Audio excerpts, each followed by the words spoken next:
Hello and welcome back to the channel. Today you're joining me in a BMW 530E SE. The 530E was first introduced as the G30 model came out in 2017, and that's exactly what this is. It's a 67 plate, covered 78,000 miles or just over, of which I've driven it for a couple of days now, and I have to say I'm rather impressed. It's producing 252 brake horsepower from a 2-litre turbo petrol engine combined with its hybrid technology. You can, if you wanted to, run it solely on battery powered, so I charged it up overnight, of which it didn't actually take too long to charge, albeit it only gave me 15 miles of range.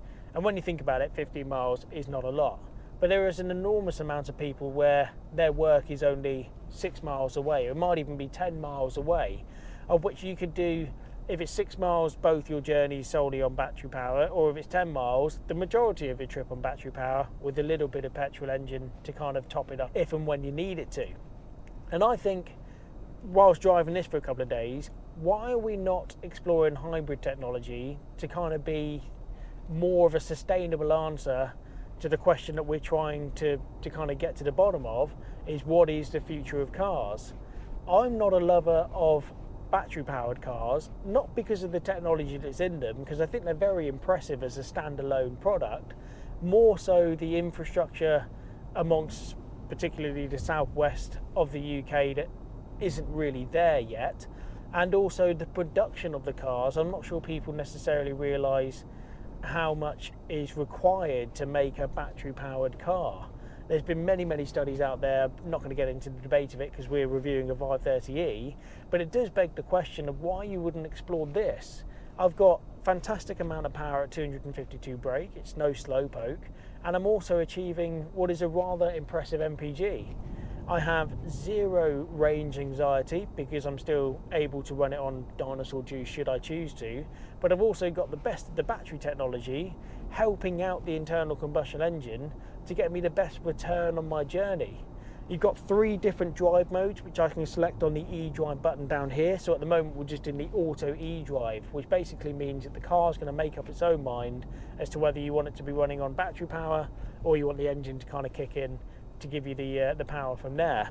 You can change that to max eDrive, and essentially what that does is it runs on battery for as long as possible before it then decides actually we're going to have to need the engine to kind of kick in. So I'd choose that if I knew that my battery power was going to get me to my destination. I'd put it in max eDrive, get to my destination, charge it up the other side, and I haven't used a drop of fuel, which again is a big win for a lot of people, because let's be honest, you still have to pay a premium for the petrol. And then you've also got battery control, which almost does the opposite. So what that's trying to do is trying to get as much power back into the battery as possible. So it might be for people that are driving along the motorway at motorway speeds, they'll put it in that because the engine's running rather efficiently and you're charging your battery for whenever you get to the town centre or whatever it might be that you're trying to navigate your way through. So the 3 drive modes are very impressive. I'm just going to keep it in auto eDrive for the time being. As I say, the G30 came out in 2017.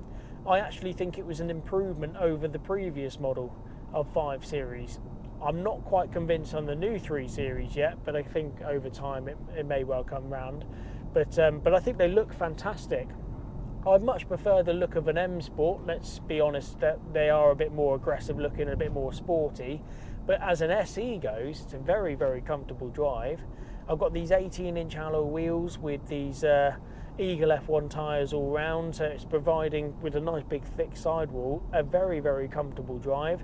The seats, they're not the sports seats, so they've got a bit of a flatter base and a flatter back, but again they're wide enough that you don't necessarily notice. It's not like you're in any way uncomfortable. And they've got a half electric adjustment, so I can do my bottom base up and down and my back piece backwards and forwards, and then it's just the lever underneath to move your seat back and forth.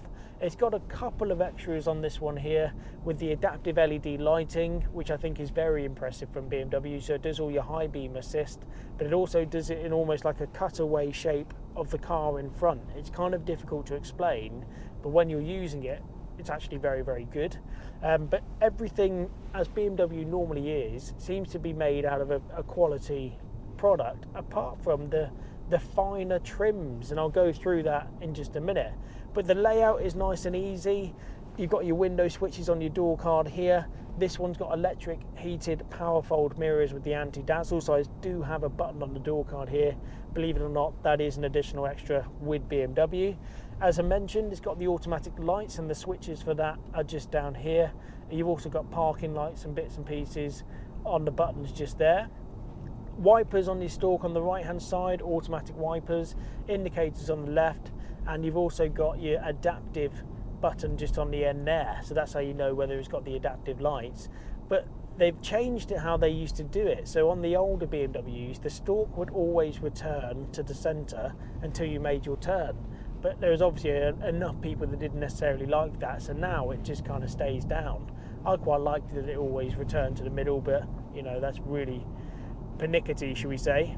A lovely multifunctional steering wheel. I still prefer the older steering wheel though. I think that was one of the best steering wheels made across all manufacturers, but this one certainly doesn't look bad. It's very easy to navigate. As I say, your cruise control on the left hand side here, press a button, that one there, cruise control activated, knock it up, and then you've set your speed, of which you can get the adaptive cruise control, which this one doesn't have, and that's what these two blankers are on the left hand side. But again, if I press that top button, it cancels that out. On the right hand side, you've got your radio controls, your volume and your mode, which changes between DAB, Bluetooth, FM, etc, etc. And then as you come across here, climate control, again, really quite easy to use. You've got your dials to do your temperature control, your fan control just below. This particular one's got heated seats, which again is nice, but an additional extra over and above what is standard. And you know, I still won't get used to that. There's no kind of engine noise or anything like that as you pull away. It is very impressive. But as we get around this roundabout, we'll head up this hill, albeit impressive, going a little bit off tangent, but if I put my foot down now, engine kicks in along with the hybrid tech, and it really moves. It's really quite quick. As I say, I think it's just the best of both worlds. But anyway, coming back to the controls, etc. So you've got your dual climate control, which again is very easy, very visually satisfying to see. Just down there, nice LCD screen for you as well. Gear lever, again, I don't mind either this one or the previous one. I think they both look really quite good. The iDrive system is an improvement though. So you've got your screen which comes out of the dashboard here. It almost looks like in some way that it should kind of retract in or something like that. I know that the Audis do, of course, of the similar age, but this one's fixed. I don't mind it being fixed because I always like to have the screen up. Even when driving an Audi or anything, I never seem to put it back down. And this one here, as I say, being a 2017, was almost like the first of the BMWs to have this style of screen come through, of which you've got, again, some really easy kind of navigation throughout. So you've got these buttons around your dial here with map, nav, media and communications. Communication takes you through to your phone, and you can scroll on these ones, or of course you can do your touch screen as well. It's a little bit far-fetched for me to reach. I like to sit relatively far back. Not that I'm massively tall or anything like that, but I always prefer to have the iDrive controls, and I also don't like the fingerprints all over it. But again, that's a personal choice. It's still there should you want it, but it is very easy to navigate through. So if I press map on that one there, obviously it shows me where I currently am. I can scroll in and out on the zoom just on the dial, and then I can knock across, click down. The menus, they do take a little bit of getting used to, but once you're kind of familiar with it, you can kind of do it kind of off the back of your hand. It's nice and easy. So you can enter new destinations. You can write onto the pad here your postcode. So if I enter a new destination, address input, city, town or postcode,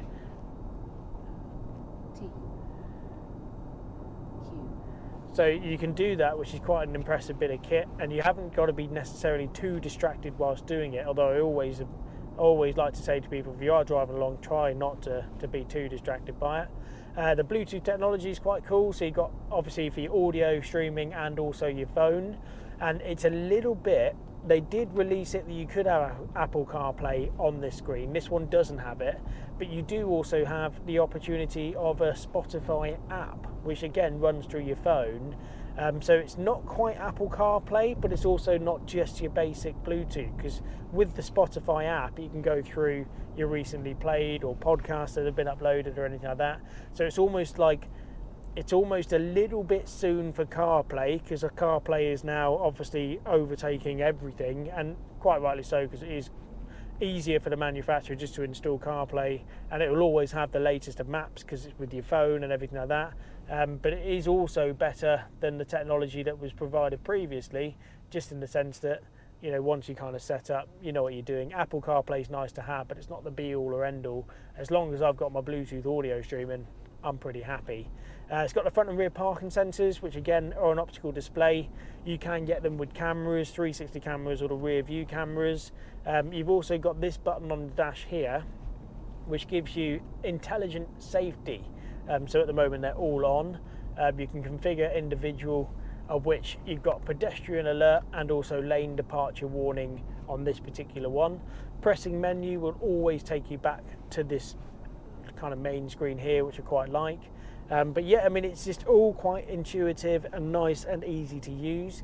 You've got your driving modes down here as well, so as we start the car we're always automatically within comfort. Go into Eco Pro, and then essentially what that's trying to do is use the battery as much as possible whilst also reducing your air conditioning output, reducing your throttle response, and trying to just be as efficient as it possibly can be. So on the drive that I've been doing today, which again, let's not forget, we've got 252 brake kind of at our disposal, I've been averaging 48.7 miles to the gallon, which I think is mighty impressive.